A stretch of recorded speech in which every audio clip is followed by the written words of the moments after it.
and players smiling. But Michael Jordan is not only the best basketball player, but he's the most exciting basketball player to ever play. Tatum fires away, pumps it in, 51 for Jason Tatum. The Big Three NBA podcast is powered by Prize Picks and the Game Time app.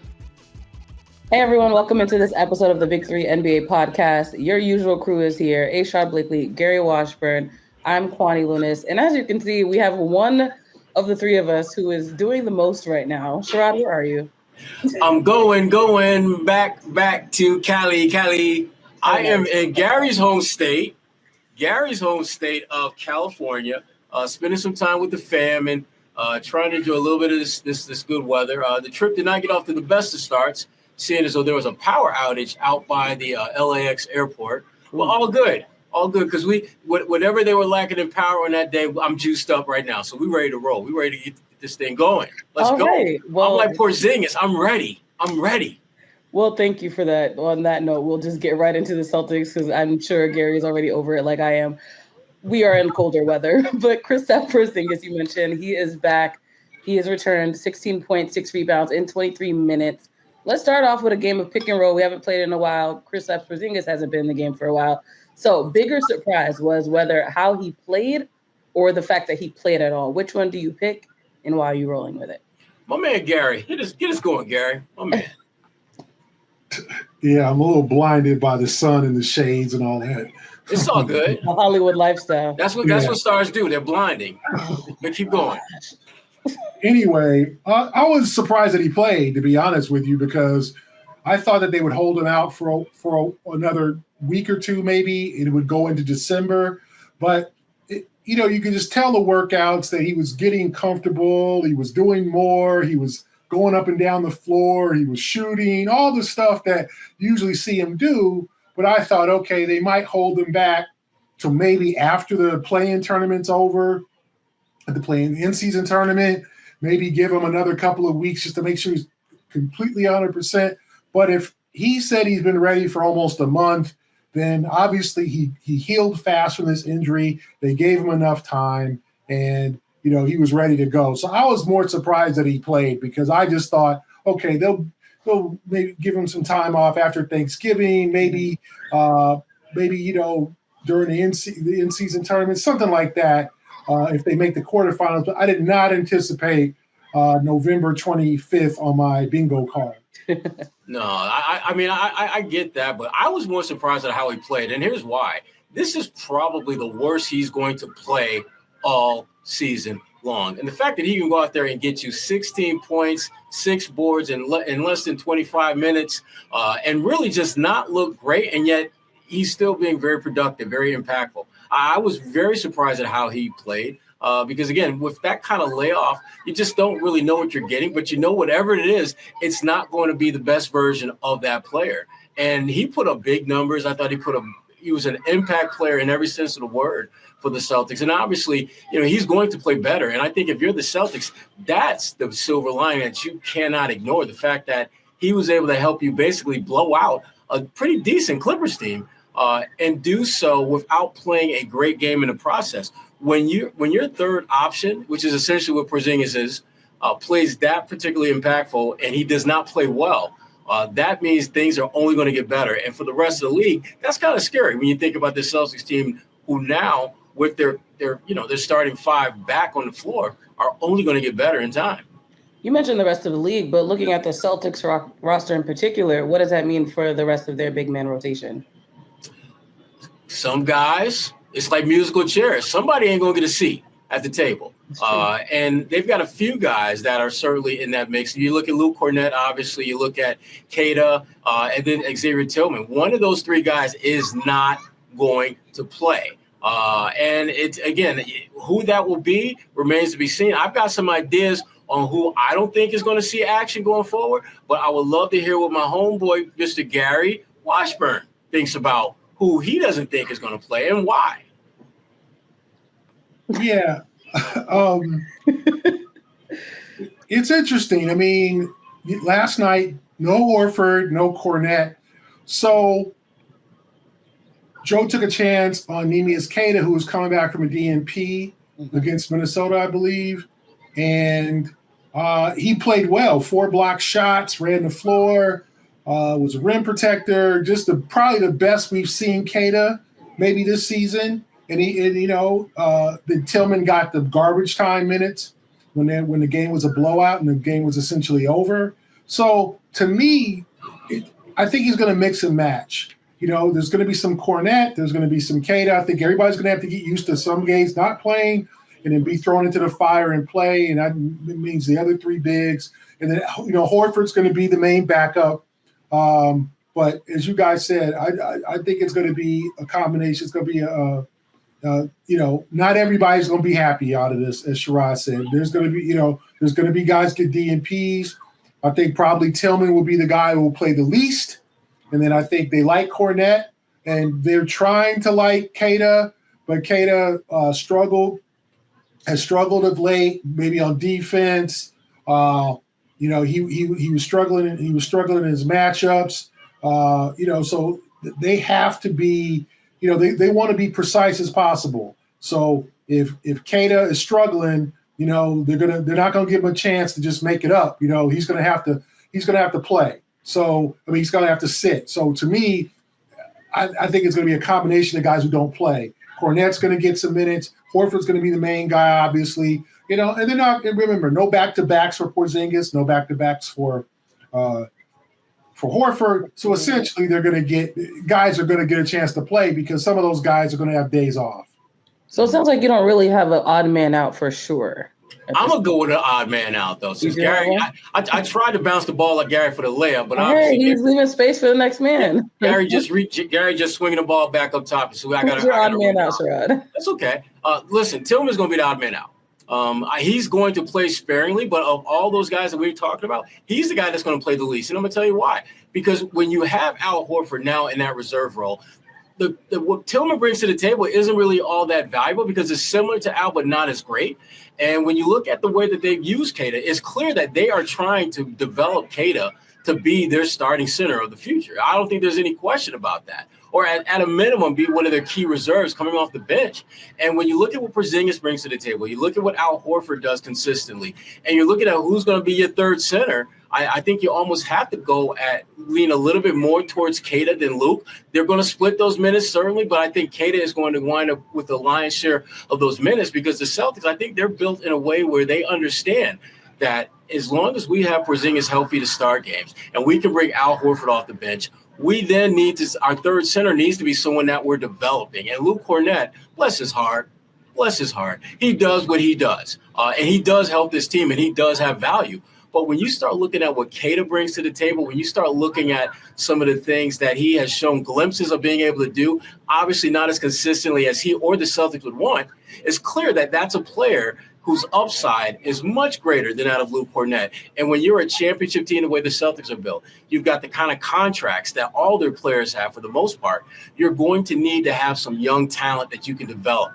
And I don't care how much, watching Al do his thing and watching Porzingis do his thing may help you. The biggest benefit that players have in terms of getting better is getting out there on the floor. And I think the Celtics understand that. I think they appreciate that. And I think that's one of the reasons why Keita, more than Luke, is going to get the lion's share of those minutes if you're talking about who's going to be the Celtics' third center at this point. So speaking of, stuff that will benefit the Celtics, one of the things that will benefit you is one of our good friends and partners, Prize Picks, which is the best place to get real money sports action. With over 10 million members and billions of dollars in awarded winnings, Prize Picks has made daily fantasy sports accessible to all. You just pick more or less on at least 2 players for a shot to win up to 100 times your cash. Run your game all season long on Prize Picks. Sign up today and get $50 instantly when you play $5. You don't even need to win. You hear that, Gary? You don't even need to win to receive the $50 bonus. It's guaranteed. It's the best way to win real money this basketball season. Look at which players are going off, which players aren't. Make your picks in less than 60 seconds and turn your sports opinions into real money all season long. Now, the 2 picks that I've gone with this week, I'm going to take Victor Wembanyama to tally at 39.5 points more in terms of points, rebounds, and assists. And I'm taking Gary's good friend in Milwaukee, Brook Lopez, to tally more than 6.5 rebounds and assists against Miami. And for those out there, if you want to get in, here's what you got to do. Download the app today and use code CLNS to get $50 instantly after you play your first $5 lineup.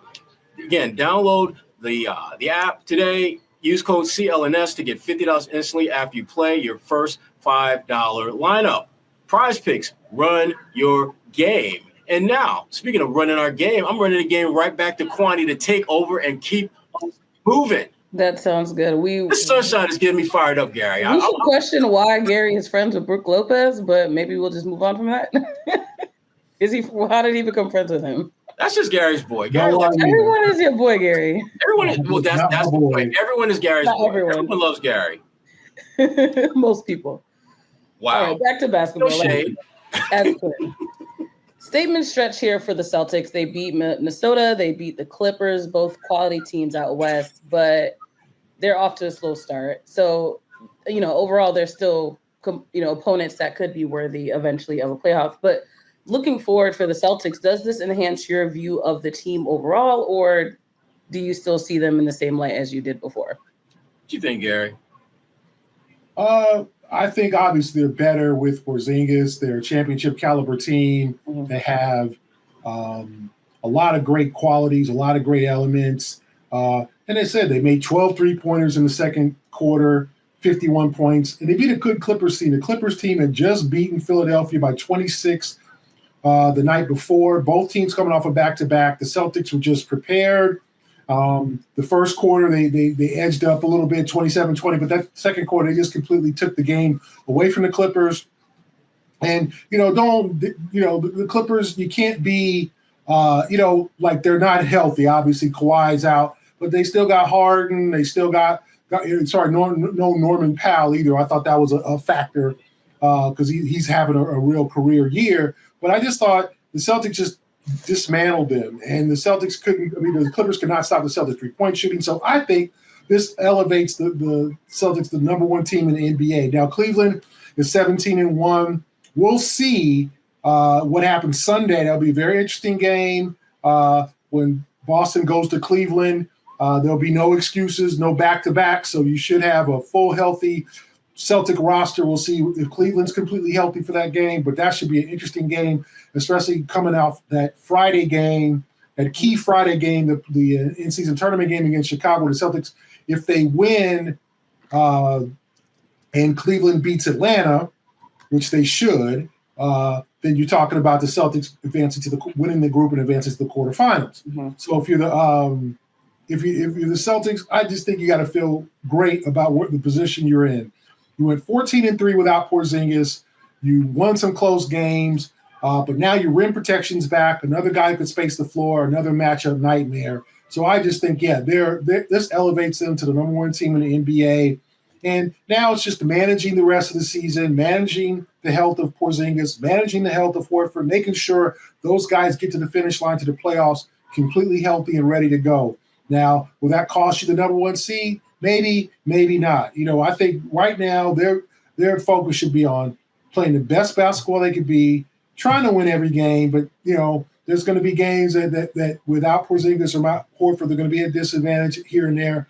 But just try to get to the finish line with both of those guys healthy and have a fully healthy roster for the season. Cleveland obviously is a major factor. We'll see if the Knicks are coming. Orlando's playing well even without Banchero. But I still think the Celtics, with Oklahoma City kind of slipping up here and there, are still the number one team. Now, they had some slip-ups. The Golden State game, the Atlanta game is the one that kind of bothers, I'm sure, people the most.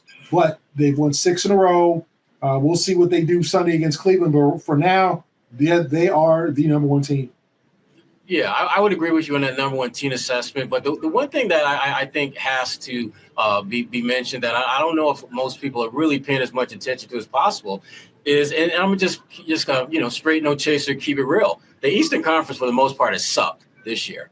Some teams are starting to get right now and play better basketball, but for the most part, it has been a very underwhelming Eastern Conference from top to bottom for the most part. And so when you look at the success that the Celtics have had, you have to keep that in perspective. And I think one of the knocks against the Celtics, if you could find any up to this point, was they're beating the snot out of these teams in the East, but So what? What does that mean? What can they do against some of the average to maybe a slightly above average teams out west? And what we've discovered was that they're pretty damn good against anyone and everyone that they face. I thought these two games against Minnesota and the Clippers were really good litmus tests to see whether the Celtics team that we're seeing dismantle all these teams in the Eastern Conference, whether that was a transferable skill or whether that was just something that was simply allocated towards teams in the East. So for me, their success of late against a couple of Western Conference teams who many believe will be in the mix to, at a minimum, get out of the first round of the playoffs, it was a good litmus test to see where they stack up against teams outside of the Eastern Conference. And they shine brightly. I mean, Minnesota, that's always been a tough game. You look back at the two games last year, both of those came down to the wire. So it wasn't a surprise, even as the Celtics pulled away significantly in the game the other night, that it became a down to the wire, photo finish at the end. That's just how those teams are built now. So for the Celtics, I thought it was really good that they were able to win those games and win them against, again, quality teams, the kind of teams that as you make your journey through the Eastern Conference and hopefully to the NBA Finals, the kind of quality victories that are going to stack up favorably. And the one thing you have to also keep in mind is with the Celtics, they're doing this while reintegrating one of the core pieces of their team. And the one thing that when you talk to players, not just on the Celtics roster, but pretty much any player on a team where you have a lot of guys who are back, is they say that, yeah, we may have all the same pieces, but it's a different season. Guys have different roles, and we still have to adjust to what those roles are. You look at the Celtics, Porzingis, who, again, had a really good first game, but how is the emergence of Peyton Pritchard, for example, going to impact Porzingis in terms of shots taken? Because someone's got to get someone is going to lose some shots because of the amount of shots that Pritchard is taking now, and just understandably so. He's killing it. He's went from a guy that a year ago was just one of the cogs that you hope could just keep the ship afloat when he came into the game to now he's one of the better six men in the NBA. And so how is that transition going to be for the Celtics? And will it impact winning? Will it impact, or will it just be an impact on the stat sheet? So those are the kind of things that when you look at the Celtics team and you look at them moving forward, beating teams like the Clippers, beating teams like Minnesota, it has to be part of the blueprint for success, because no matter who they play in the Eastern Conference, it's pretty clear they're going to be the favorite. There are some teams that you can make a case for that could give the Celtics some problems and make things a little bit sticky, make it a little challenging for them. But they have shown early on that they have the ability to step up and deliver whenever game time is ready to be played. So, and on that note, speaking of game time, let's talk a little bit about our good friends at Game Time and using the Game Time app. For those of us who want to watch our favorite college or pro teams play and don't want to mortgage the family home to do so, Game Time has you covered with great ticket prices on all types of sporting events as well as concerts.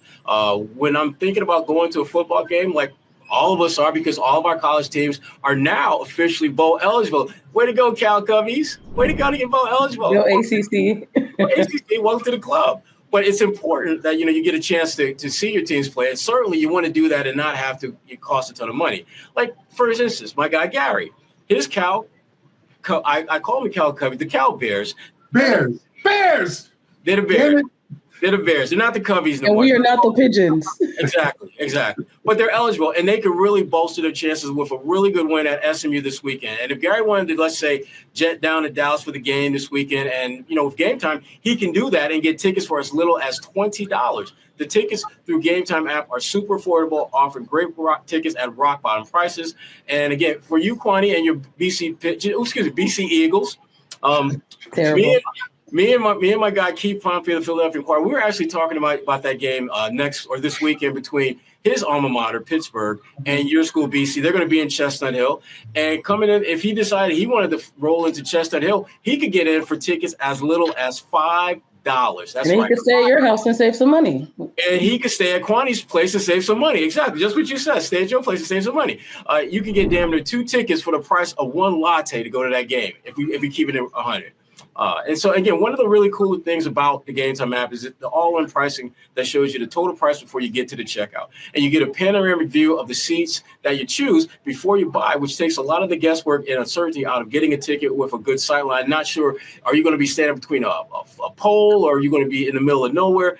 Game Time app and their panoramic view takes care of all that. All you have to do is download the Game Time app, create an account, and use code CLNS for $20 off your first purchase. Terms apply.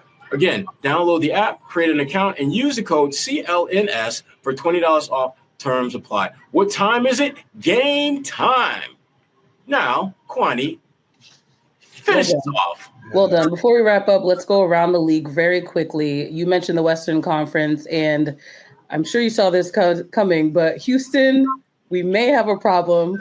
The Rockets sitting at number 3 in the Western Conference right now, but also 12-6 overall, looking like a really solid team. What do you two think about Houston right now? I tell you right now, Ime Udoka may get my vote for Coach of the Year at this point, because there is no way in the world, as great as Golden State has been, you still have on your roster one of the all-time great players in NBA history, is Steph Curry. So the fact that they've been able to elevate themselves is not a total wow. There's no way they could do that. You look at this Houston team, there is not a single player that you can look at and say that's a face of the franchise guy that's going to lift this team to the top of the Western Conference mountaintop. And yet there they are, only like a game and a half out of first place in the West. Tribute to the players that they got, Jalen Green and company. But more than anything else, I think it has a lot to do with Ime Udoka and just his ability to elevate the status of what he's been given to work with. We saw that play out when he was in Boston and in the one season there. We're seeing it play out in Houston. And yes, Houston is looking very much like a problem for teams out West. Yeah, I mean, Houston's playing good defense, and they got a lot.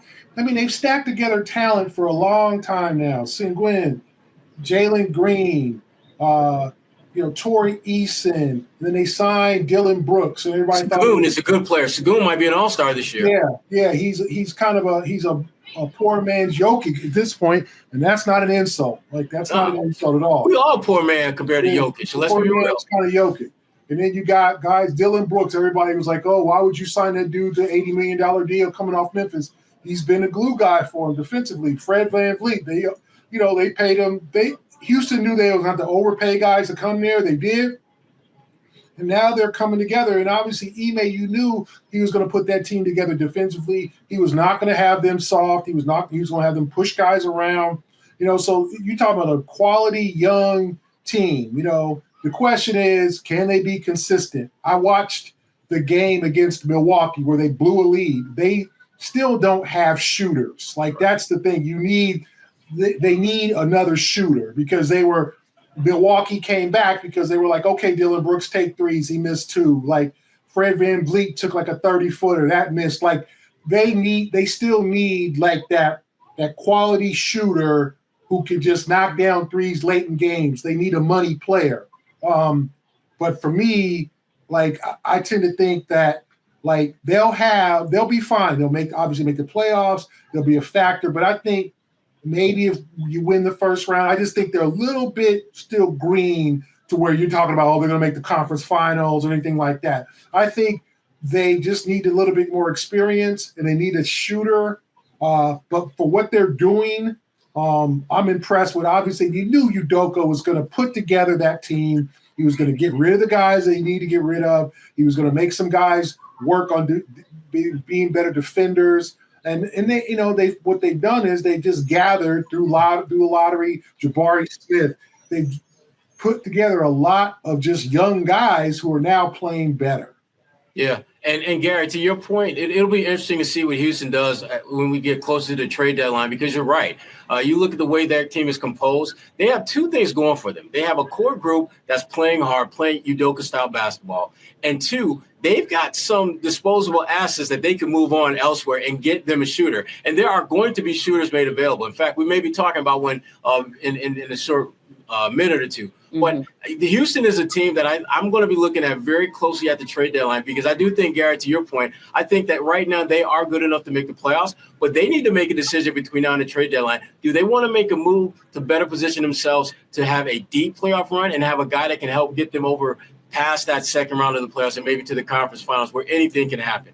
Or are they content on simply having a roster that is good enough to get to the playoffs and just roll your dice with those guys, gaining some playoff experience, and then obviously having the focus on trying to win a championship or certainly make a deep playoff run? Maybe that's the 24-25, or excuse me, the 25-26 goal. Yeah. All right. Oh, yeah. I mean, the Rockets are shooting 32% for the season from the three-point line. They do not have Dylan Brooks, in all honesty, is their best three-point shooter. That should never happen. Yeah, 39%. Jalen Green, 30%. Sengun, 29%. Van Vliet is not having a good year. 30% from three. Jabari Smith, they need a shooter, okay? Amin Thompson, 29.4. They're not going to win in the NBA and advance far in the playoffs if you cannot shoot from the three-point line. You cannot be one of the worst shooting teams in the league at 32%. Okay, that's terrible. Terrible. Just terrible. Just terrible. Like Charles Barkley, terrible. So if you're the Rockets, you have to get some shooters. I'm impressed with the defense. I'm impressed with the young guys. I'm not impressed with the lack of shooting they have, because they are. I mean, to me, they've got to be better than this. Well, on the opposite end of the spectrum, you have the Washington Wizards. They're last place in the Eastern Conference, 2-13. Are they just bad, or do you two think they're tanking? They're bad. They're bad. They're not. I mean, I honestly don't think that they are making a strong effort to lose. They're not like the Utah Jazz, who is clearly all in on trying to get that number 1 overall pick, aka the Danny Ainge special. We've seen this movie before. Unfortunately for Danny, it didn't work out quite how he thought. He got a Hall of Famer that year, but it wasn't Tim Duncan. It was actually Chauncey Billups. Actually, that was before Danny, but it was still the Celtics tanking. And even when Danny has tried it, they wound up with the 5th pick. I think it was Jeff Green that year when it was the Greg Oden, was the big guy out there. So bottom line is this: the Wizards are just a bad team in every sense of the word. They've got some interesting pieces that can play, but they don't have a team. They don't seem like there's a structure or an identity or a culture, all the kind of things that when you're trying to build something, you start to see a vision of where this is going. And I just don't see that with Washington. I mean, they look like just a bunch of guys that, decided that, hey, we're going to go to the park and play pickup. And I got you and you. Basically, I got the guys that weren't picked up by the other team that we playing. And then they just go out there and hoop. They've got some good players. I think they have good players. I just don't think they have a good team. And I don't see any structure, identity, culture, any of those things that teams are trying to build. I just don't see it.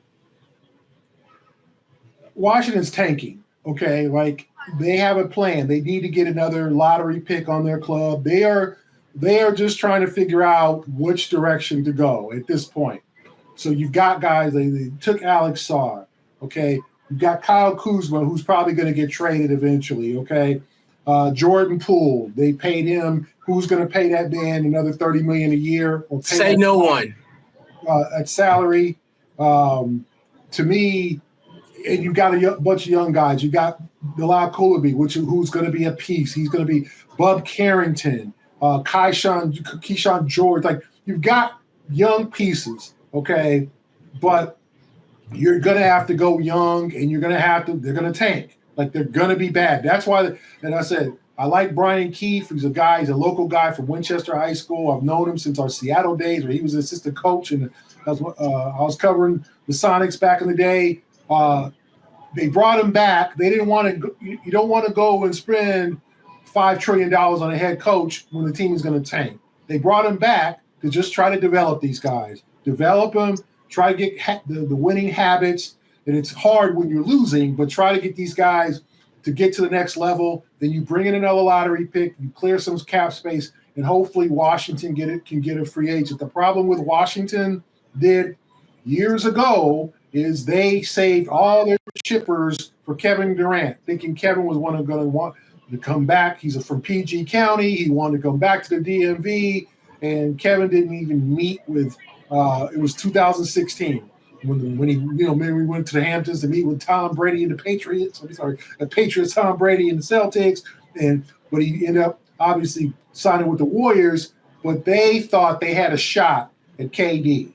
And they did have a shot. It's called no shot. But keep going. They had max money, and they saved it. And Kevin was like, I have no interest in playing for the Wizards. So the Wizards are going to have to try to get a free agent. They're going to have to overpay. They're going to have to do what Houston did.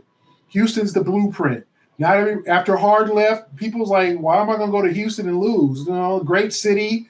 I'm sure I'll enjoy myself, but I ain't trying to lose every night, right?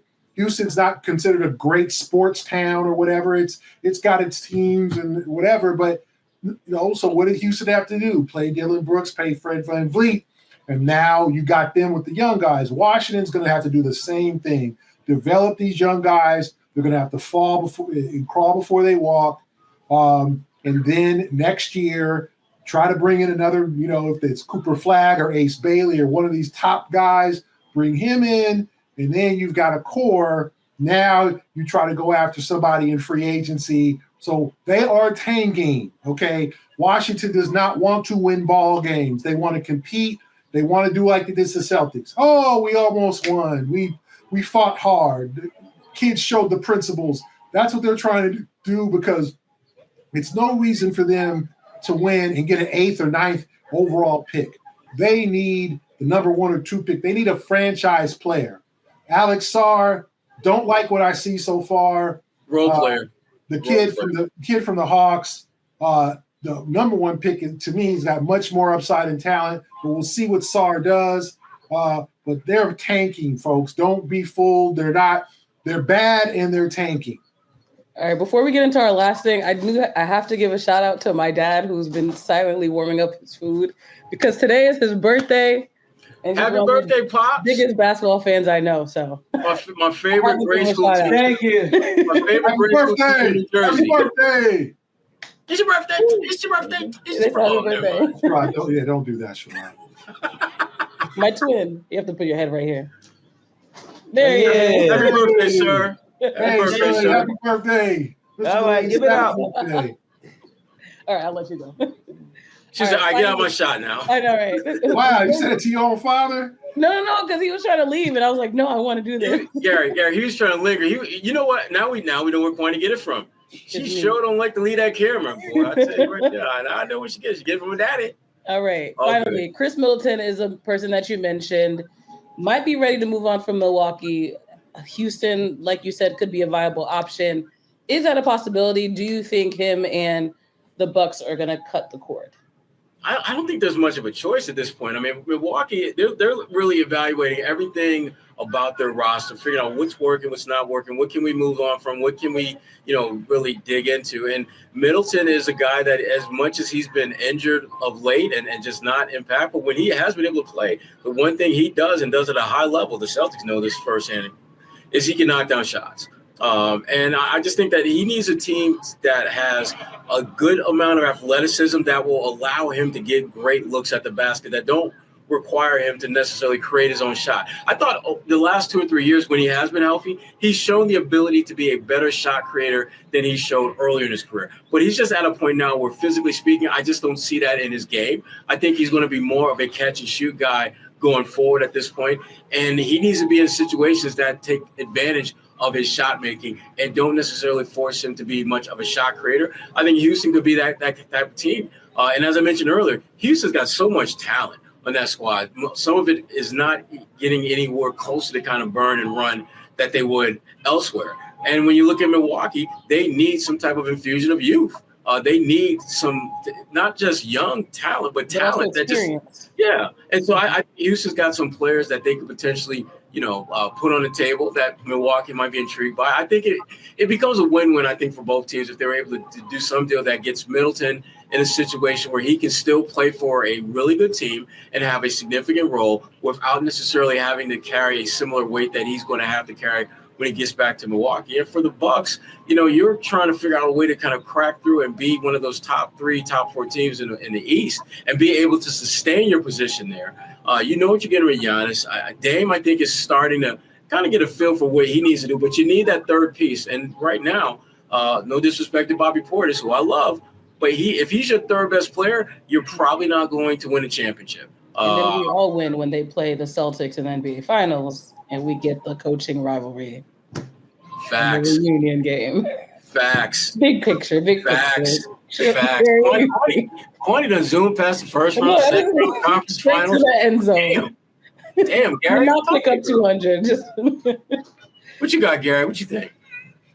I mean, I don't know why the Middleton's hasn't shown he could be healthy. I don't know why the Rockets would go after him. They need shooting. You think they can get better shooting? Yeah, but he's not proven he can be healthy. He got to play. I mean, he's apparently close to coming back. He's got a player option next year at $34 million. You never know what guys do nowadays with these player options because Chris Middleton's not getting $34 million on the open market. So you would think he would opt in, but guys now do anything to, you never know what they do with these opt-ins. Sometimes they'll just take, less money, but for more years. But I think Milwaukee's going to try to hold on and see what they have with their current core, right? You got Giannis and Dame. Lopez is not having a great year so far. Bobby Portis is not having a great year. Connaughton's getting old. They need to get younger, but how do you get younger? You can't get younger during the season. You got to get younger in the draft, right? So to me, Milwaukee's kind of stuck, but what are they going to do? How are they going to facilitate a deal for the $30 million on Chris Middleton's contract this year, right? That's going to have to they're going to have to give – Houston would have to give up probably somebody they don't want to give up to facilitate that deal for a player who hasn't shown over the last few years he could be healthy. So I just don't see that. I'm looking at the Houston – okay, does Milwaukee want Steven Adams and Jeff Green? You know what I'm saying? Like the elderly crew, do they want that? Like, does Milwaukee want to get older? They do not want to get older, right? Milwaukee's trying to win this year, so it's got to facilitate. It's got to make sense for Milwaukee, and so they have to get young. So to me, I don't think there's any chance. I think Middleton is stuck in Milwaukee because I just think his market value is low. I think at the trade deadline, when Houston will try to find a quality shooter on a bad team or guys looking, and they have enough young talent, the Cam Whitmores, to trade for, let's say, that quality shooter that's going to get them over the top. So I would not count on Chris Middleton going to the Houston Rockets. Okay. There you have it. Well, before we close, it is the week of Thanksgiving. What are you two thankful for? I'm thankful for all this beautiful weather and sunshine that I'm getting to enjoy here in beautiful California, and I'm That's thankful the wrong for. answer. And I'm thankful. Oh, see, Kwani, you didn't let me tag it out. You didn't let me tag it out. See, what I was about to say was I'm also thankful for you two. Hey. And just some of the things that just being able to have these conversations with you guys and just talk to the people. It's good. It's a good feeling. I enjoy having this time together every week. Despite Gary getting on my damn nerves sometimes, I still, man, this is what we do, man. This is y'all family, so this is a good time. So I'm thankful for both of y'all. That's real.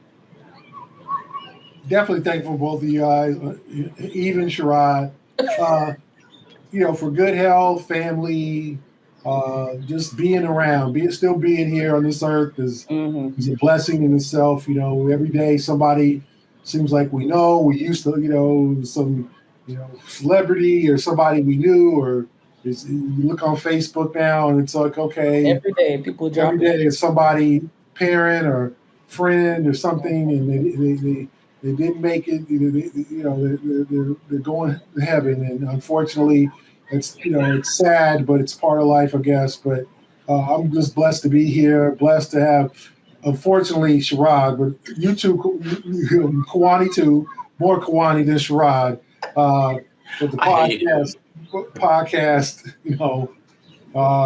and I'm trying to figure out like that fake background. I don't see one person moving in that background. Oh my God. Like not Wait, no one's moved this entire time, and he probably jumping in. That's because I am on my patio. He's pumping in YouTube videos of children having fun. I see one person move in 38 Oh my minutes. goodness, you're right. I can move the camera and show y'all people moving. If you need to see people moving. Where? You see people moving? Okay, I see one person. I don't see nobody moving. Fish? Where? Who moving? No. Nobody. You don't see the dude in the red shirt. I see the guy in the pool. Look at the pool. Okay, there's one person moving.